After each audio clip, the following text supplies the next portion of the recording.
आपको हमेशा खुश रहना है।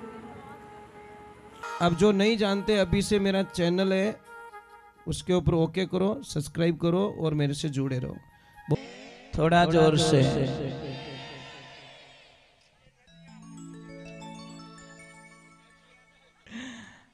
देखो मेल तो बराबर हो गया भाई, नदी तो है, गांव भी है ना।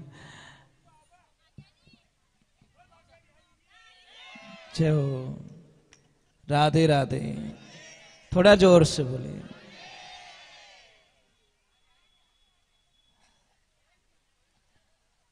भगवान को कौन कहते हैं? भगवान आते नहीं, आगे तो सब जानते, हम मीरा के जैसे बुलाते नहीं। कौन कहते हैं भगवान खाते नहीं, तो हम सबरी के जैसे खिलाते नहीं। कौन कहते भगवान सोते नहीं, यशोदा के जैसे सुलाते नहीं। अब देखिए ये छोटे छोटे बच्चे हैं, मतलब एक किरतार ने इनके रूप को देखिए। अब मतलब इनकी शक्ल हमको कभी नेगेटिविटी नहीं लगती, अच्छे ही लगते हैं। और एक बात और बोलूं आपको, बीमारी ठीक करने का इलाज बताऊं। कोई आदमी कितनी भी चिंता में बैठा है, उसकी गोद में ले जाके एक बच्चा छोड़ दो, वो एक बार तो कितनी समस्याओं से बाहर निकल जाएगा। क्योंकि छोटे बच्चे में इतनी एनर्जी, पॉजिटिविटी एनर्जी होती है, कितनी दुख दूर कर दी। यानी शक्ल में इतनी ताकत रिया करे टाबर। आपको पता है छोटे बच्चों में कितना अच्छा लगता है, कोई भी लेके चला जाता है बिना पूछे। कोई भी खेल रहा है, कोई भी उठाएगा, ये मुझे दे ना, मुझे दे ना, मुझे, बस भाव होने चाहिए। तो गोपियां प्रेम के सामने एक ध्यान रखना, प्रेम और ज्ञान दोनों साथ में नहीं चल सकते। शायद ज्ञानी पुरुष भगवान से दूर हो सकता है, पर प्रेमी भगवान से कभी दूर नहीं होता। थोड़ी आवाज बढ़ाओ, ये लाइफ में ध्यान रखें। इसीलिए ज्ञान क्या है? ज्ञान एक दीपक है, और दीपक को जलाइए, थोड़ा हवा का झोंका आएगा, दीपक बुझ जाएगा। और प्रेम एक मणि है, मणि को रखिए, कितनी भी हवा आने दो, उसकी लो वो बुझेगी नहीं। मणि कभी बुझती है क्या? राधे राधे, थोड़ा जोर से बोलो, राधे राधे राधे। क्या हुआ? हाँ, ये तो पता नहीं, कृष्णा जाने। मैंने ध्यान नहीं दिया, पता नहीं होगी, आज होगी कल होगी। थोड़ा तो था ही ध्यान रखो, आगो पूरा मैं ध्यान रखो तो है क्या? चलो कोई बात नहीं। हाँ चलो कोई बात नहीं, आज भी मान लो, कल भी मान लो, आपने तो मान लो। हाँ बस मानना चाहिए। और एकादशी का तो आप सबको पता ही है कि चावल उपयोग में नहीं लिया जाता, चावल नहीं खाने चाहिए। कल है। तो देखिए ज्ञान और प्रेम के बीच में उद्धव जी पराजित हो जाते हैं। उनको अहंकार था किस बात का? कि मैं इतना ज्ञानी पुरुष हूं कि मैं गोपियों को समझा लूंगा, वहां के लोगों को मैं समझा लूंगा। पर वो तो प्रेम के प्रतीक थे, इसलिए वहां पे ज्ञान का प्रभाव नहीं पड़ा और उनकी चले नहीं। अब वो वापस निकल गए, और जैसे ही आते हैं तो भगवान को तो पता ही था, भगवान ने आते ही उद्धव जी को क्या बोला? आइए आइए ज्ञानी पुरुष आइए। तो उद्धव जी को झटका लगा कि एक तो बटे मैं ऑलरेडी पराजित हो चुका हूं, और थाई तानो मारो मने, मतलब ऑलरेडी मैं वहां पे दुखी होके आया हूं कि मैं हार गया वहां पे, और आप भी आगे वही मौको रखो। एक तो भाई दी बुझाने की कोशिश करें था, पेट्रोल और डब्बो ने को तो भाई दिक्कत बुझी। तो भगवान ने उनको बोला कि 2 मिनट के लिए आंखें बंद करो। तो आंखें बंद की, 2 मिनट हुआ, बाद में बोले कि उद्धव जी आंखें खोलो वापस। और जैसी आंखें खोली, क्या लीला मेरे प्रभु की, राधा रानी पास में खड़ी है, सारी गोपी गोपिकाएं सारे वहां खड़े हैं। तो उद्धव जी को समझा दिया कि मैं खुद ही राधा हूं, भक्ति रूपी राधा हूं, और मैं खुद ही वहां पे रहे, सब मेरी एक लीला है, माया है, मेरे से कोई ये अलग है ही नहीं, ना तो आप अलग हो ना मैं अलग हूं। इधर थोड़ी एक दुविधा हो जाती है। मैंने बोला ना, भगवान का जीवन शुरुआत से लेकर इस भागवत में आपको समझना चाहिए कि भगवान का जीवन शुरू से लगाकर एंड तक संघर्षमय जीवन जिया। मतलब कोई तो दिन निकला होगा कि उन्होंने शांति से जीवन जी लिया, कोई दिन, मतलब शायद संघर्ष संघर्ष संघर्ष। अब इधर देखिए, कंस की दोनों पत्नियां, उन्होंने अपने भाई से शिकायत कर ली, किससे? जरासंध से, कि भाई हमारा सुहाग उजाड़ दिया उस कृष्ण ने। अस्थि और प्रस्ति थी, दोनों ने जाकर शिकायत की। भाई को इतना गुस्सा आया, इतना गुस्सा आया कि 23 यक्षोहणी सेना लेकर मथुरा पे आ गया कि अभी तो कृष्ण का एंड है, बस दूसरा कुछ नहीं है। पर भगवान तो भगवान है। बलराम जी ने बोला कृष्ण युद्ध कैसे करेंगे? कि भैया युद्ध तो हमको करना ही है, सबका विनाश तो करना ही है, पर एक काम हमको करना पड़ेगा। क्या? कैसे? कि हम सबको मार देंगे, जरासंध को मारना नहीं है। अगर जरासंध को मारेंगे तो मामला गड़बड़ हो जाएगा। कैसे? कि जरासंध को हम छोड़ देंगे, तो उसको गुस्सा आएगा, फिर बचे हुए राक्षसों को लाएगा, फिर हम मारेंगे, फिर लाएगा, फिर हम मारेंगे, क्योंकि हम तो ये काम करने के लिए आए, और जरासंध हमारा निमित्त बनेगा, उद्धार करेंगे, उनको लाना ही पड़ेगा, क्योंकि वो उसको जिंदा छोड़ेंगे तो लाएगा, उसको मार दे तो लाएगा कौन? वो फिर जाएगा, फिर प्रतिशोध की ज्वाला उसके दिमाग में रहेगी, फिर आएगा, फिर हम मारेंगे, उसको बार बार छोड़ते रहेंगे। और इसी बीच में जरासंध की पूरी सेना को नष्ट कर दिया जाता है, फिर उसको छोड़ दिया जाता है, और फिर वो वापस जाके अपने प्लान में लग जाता है। इधर इधर कालियावन, देखो मैं क्या बोल रहा हूं, एक पीछा नहीं छूट रहा है, दूसरा पीछे आ रहा है। तो भगवान ने अब मारे किससे उसे? अब रक्षा तो करनी थी, रक्षा करने के लिए कुछ नया करना था, लोगों को वहां रखना नहीं था, सुरक्षित नहीं थे। तो भगवान ने किसको बुलाया? विश्वकर्मा भगवान को। और विश्वकर्मा भगवान को बुला के बोला कि एक ऐसी नगरी की रचना करो, ऐसी नगरी बनाओ जहां पे हमारी ये नगरी सुरक्षित हो सके। और पानी में जाकर विश्वकर्मा भगवान ने द्वारका की रचना की, तैयार कर दी। तैयार करने के बाद में जो मथुरा से गुफा के माध्यम से सारे लोगों को वहां भेज दिया गया, माया के माध्यम से भेज दिया गया। वहां पे जाने के बाद में सुबह का टाइम होता है, लोग उठते हैं, अंदाज लगाते हैं मैं यहां पे कैसे हूं, मैं यहां पे कैसे हूं, मैं यहां पे कैसे हूं। तो महाराज कोई इधर भाग रहा है, कोई इधर भाग रहा है, कोई इधर भाग रहा है, गेट नहीं मिल रहा है। तो सारे लोगों ने चिल्लाना शुरू कर दिया, अरे द्वार कहां है, द्वार कहां है, द्वार कहां है। उसी दिन से उसका नाम पड़ गया द्वारका। बस वो द्वार के चक्कर में द्वारका हो गया।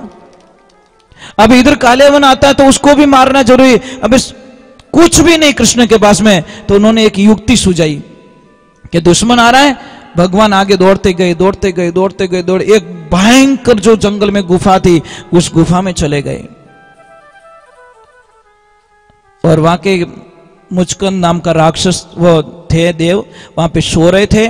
तो उन्होंने, भगवान ने एक लीला रची कि ये बीच में है, इसको उठाएंगे, और इसको वरदान दिया गया है, क्योंकि वो देवताओं की रक्षा करने के लिए त्रेता युग से आए थे। तब से देवताओं से मांगा कि मैं थोड़ा सोना चाहता हूं। तो उन्होंने बोला मुझे डिस्टर्ब नहीं करना चाहिए, उस गुफा में सुला दिया और त्रेता में सोया, और उठा कब? द्वापर में। एक युग बीत गया, पर उनको एक वरदान था कि जैसे ही वो उठेगा, आंख खोलेगा, सामने जो भी होगा वो सारे नष्ट हो जाएंगे, आंख की दृष्टि से सारे मारे जाएंगे। तो भगवान ने युक्ति लगा दी कि मैं क्यों लड़ाई करूं, इनके वो दुश्मन सो रहा है, ये आएंगे, उसको छेड़ेंगे, उठाएंगे। और वही हुआ, भगवान तो आगे निकल गए, वो सो रहा है तो उन्होंने बोला हाँ ये रहा, ये इसको उठाओ, कौन है ये? और जैसे ही उठाया, आंखें खोलते सबका काम तमाम हो गया। भगवान आए, फिर बाद में उसको पूछा कौन हो, मैं वो हूं, मैं वो। फिर बाद में बोला प्रभु मुझे मोक्ष चाहिए, मुझे कुछ नहीं चाहिए। फिर भगवान वहां पे उनका मोक्ष करते हैं। तो भगवान की लीलाएं कितनी गाएंगे हम लोग, कितनी लीलाएं, किसको कहूं, कहां लग वर्णूं। भगवान की लीला गाते गाते गाते गाते हमारे जीवन काल का अंतिम समय आ जाएगा, पर हम भगवान की लीला नहीं गा सकते। राधे, थोड़ा जोर से बोलो, आवाज नहीं आ रही पीछे से। एक मेरी प्रार्थना रहेगी, करोगे? आपको हमेशा खुश रहना है? सुबह से लगा शाम तक एकदम खुश रहना चाहते हो? पक्का? तो मैं आपको एक तरीका बताता हूं। सुबह उठते ही एक तो किसी का मुंह मत देखा करो। तो बच्चे कई लोग बोले महाराज कहीं भीत देखो। भाई कोई जो नेगेटिविटी वाले हो हमको ऐसे ही प्रश्न करते तो देखो कहीं। अरे मैं ये नहीं कह रहा हूं हेमुटो ही नहीं देखना, मेरी बात पूरी नहीं होती तब तक तो काम चला देती सरकार। सुबह उठते ही 2 मिनट के लिए अपने बिस्तर पे बैठ जाओ। अगर आप उत्तर दिशा में सिर करके सो रहे हो तो साहब बड़ी बीमारी के कारखाने बन जाओगे आप। पश्चिम दिशा में आपका सिर होगा तो भी आपको एनी टाइम कुछ न कुछ नुकसान होगा। आपका सिर होना चाहिए पूर्व या दक्षिण। समझ में आ रहा नहीं? या तो दक्षिण में मुंह करके सिर करके सोना चाहिए, या फिर आपको पूर्व दिशा में जिधर से सूर्य भगवान निकलते हैं उस दिशा में सिर करके सो। आपकी बहुत अच्छी समस्या खत्म हो गई। एक जो घर में पिलर होता है, आडो पिलर हमें नहीं, ये क्या कहते हैं उसको, बीम, उसके नीचे कभी मत सोया कीजिए। पलंग के नीचे कोई चीज नहीं होनी चाहिए, नहीं तो पति और पत्नी के बीच में एनी टाइम झगड़ा होता रहेगा। बजने वाली चीज बिल्कुल पलंग के नीचे अलाउ नहीं है, ये ध्यान रखना। हमारी आदतें क्या, वो बॉक्स वाला आ गया, कुछ कुछ भर देते उसमें। बच्चे क्या हमारे घर में शांति को नहीं, शांति को ही थारे शांत ही नहीं रहे, क्यों कितनी चीजें भरियोड़ी पलंग रे मायने। आप बिस्तर डाल सकते हो वहां से ज्यादा, परंतु पलंग के जो नीचे की जो साइड होती है वो एकदम नीट एंड क्लीन होनी चाहिए। जितनी पलंग नीचे से साफ सुथरा रहेगा उतनी ही घर में शांति रहेगी। अगर पति और पत्नी दोनों के बीच में छोटी छोटी बातों पे झगड़ा हो रहा है तो कुछ मत करो, हंस और हंसनी का जोड़ा वाला फोटो आप अपने रूम में लगा दीजिए दीवार पे। उठते ही वो जोड़ा दिखे, आपके दोनों प्रेम के प्रतीक बन जाओगे। अगर किसके घर में धन की कमी है तो सिंगल हंस का जो पोज आता है, फोटो आता है, आप बोलोगे फोटो से क्या होगा? फोटो से बहुत कुछ हो जाता है, आप कल्पना नहीं कर सकते। सिंगल हंस का जोड़ा आता है, सिंगल हंस, डबल नहीं होना चाहिए। जिसको धन की कमी है वो सिंगल हंस, उसको पूर्व और उत्तर की दीवार पे बीच में आप कहीं पे भी लगा सकते हो, बैठक रूम में लगा सकते हो, अपने हॉल में लगा सकते हो, या फिर परिवार में छोटी छोटी बातों पे झगड़ा होता है तो पूरे परिवार की एक फोटो खिंचवाओ, पूरे परिवार की, छोटे बच्चों की, आपकी। पर 1 सेकंड के लिए मुस्कुरा जाना, और नहीं हंसना हो तो कोई गिली गिली कर दीजिए पाड़ोसी, ताकि वो 1 सेकंड के हंस जाए और फोटो। एक ध्यान रखिए, कैमरा होता नहीं, कैमरा कभी झूठ नहीं बोलता। एक कोई दादाजी फोटो खींचा, फोटो वाला के हटे तो कि कहीं रियो कि तने 1 रुपयो नहीं दूं, कि क्यों, कि मारो फोटो एडो क्यों आयो? जने वो फोटो वाला क्यों, दादा मैं फोटो खींचो ने जने पाडा जीव थे उबा, मैं को उबो नहीं, मार कैमरा रो कहीं कसूर, जैसा था वैसा कैमरे ने पकड़ लिया। तो एक ध्यान रखे, 1 सेकंड के लिए हंस जाओ, सबका मुस्कुराता हुआ फोटो आना चाहिए। और वो फोटो बड़ी फ्रेम में मंडाकर आपके मेन हॉल में आप लगा दीजिए। आप लगा के मुझे वापस बोलना कि गुरुजी हमारे घर में देखो ऑटोमेटिकली शांति हो गई है। आप कल्पना, पर फोटो सब हंसतोड़ा आना चाहिए, नहीं तो 2-4 दिन पहले प्रैक्टिस करो, ट्यूशन जाओ हंसने के लिए। सिंगल हंस का फोटो लगाइए। और नंबर 1 दीवार घड़ी कभी भी घर में बंद नहीं होनी चाहिए, नहीं तो आपके धंधे की बर्बादी निश्चित है, कोई दुनिया की ताकत नहीं टाल सकती। अगर दीवार घड़ी बंद आ रही है तो आपको धंधे में, आपके जीवन की गति को रोकेगी दीवार घड़ी। कई लोग क्या करते हैं, हम घड़ी यहाँ करे बाबड़ो कांटो 5 जाए, जावे क्यों छेल बड़ी उड़ो घनी ताकत करे मैं जाना चाहूं पण वो कहे है ही कोनी पावर पाछो आधो पछी के मारे धंधा रे माने अचानक असर आ गयो आनो ये महाराज घड़ी बंद पड़ी है घर पे और घड़ी तो एक बहुत धंधे की प्रतीक होती है। अगर घर के सामने ये जो मोरपंखी आती है ना मोरपंखी पौधा अगर वो दोनों तरफ लगा दो ना आप कल्पना भी नहीं कर सकते। आप 2 गमले लगा दीजिए आप। अब बहुत बगीचा में आती है जी बहुत सारा पौधा मोरपंखी आती है मस्त एकदम विद्या की देवी कहते हैं उसको हम क्या कहते हैं। हाँ हम बच्चे थे तो हमारी बुक में उसका पत्ता तोड़ के रखते थे है ना वो विद्या की देवी वो दोनों तरफ एक इधर लेफ्ट और एक राइट बाहर निकलते हैं ना तो उनका दर्शन कीजिए। देखिए ये पेड़ पौधे होते हैं इतनी ताकत होती है इनमें कल्पना नहीं कर सकते हो। अगर किसी भी मुझे दादाजी ने कल एक प्रश्न किया था कि गाय भैंस को जब वो डिलीवरी होती है तो उनको कई बार फूल की प्रॉब्लम हो जाती है समस्या आ जाती है बहुत पैसा खर्च करना पड़ता है बेचारी तकलीफ होती है। तो आपको नॉर्मली इलाज बताता हूँ बड़लो आवे ना बड़लो कहीं के वो वट वृक्ष का मैं हिंदी में बोल देता हूं क्योंकि बाहर भी देख रहे लोग। वट वृक्ष का जो पौधा होता है उसकी 500 से 250 ग्राम पत्तियां ले लो आप हरी पत्तियां उसको मिक्स करके एक 100-150 ग्राम देसी गाय का घी उसमें मिलाकर 1-2 चम्मच हल्दी डाल के उसको खिला दीजिए। महाराज इतना बढ़िया इलाज आप कल्पना नहीं कर सकते कल्पना भी नहीं कर सकते। अगर किसी गाय भैंस किसी को भी चोट लग गई है और वो ठीक नहीं हो रही है एक साइकिल का पुराना टायर लीजिए उसको जला दीजिए उसका जो पाउडर होता है उसको ले लीजिए और उसको कपड़े में छान लीजिए उसमें 100 ग्राम देसी गाय का घी डाल दीजिए और 50-100 ग्राम देसी हल्दी डाल दीजिए मलम बना के वो लगाइए 5-10 दिन में तो घाव ठीक हो जाएगा। कितना भी घाव पड़ जाए एकदम ठीक हो जाएगा आपको पता ही नहीं है। बहुत सारी चीजें होती है हमारे साथ में होती है हमारे पास में होती है पर ज्ञान नहीं है और नहीं होने के कारण हम बहुत सारी समस्याएं होती है। अगर किसी भी बच्चे को पढ़ाई में मन नहीं लग रहा है तो आप दक्षिण और पूर्व की दिशा में उस बच्चे को वहां पे अध्ययन कराओ बच्चा बड़ा होशियार होगा पढ़ाई में मन लगेगा। समझ में आ रहा है नहीं आ रहा? हाँ घोड़े के लिए इलाज है मैं बताऊंगा आप भाई आप नाच रहे तो आपको बताना भी जरूरी है।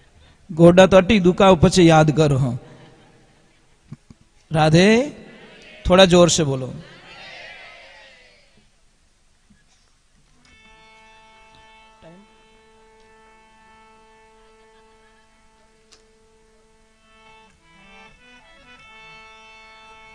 मेरे साथ में गाना है जब भगवान दिखते नहीं है तो भगत में क्या बीत रही देखो। बोलिए कृष्ण कन्हैया लाल।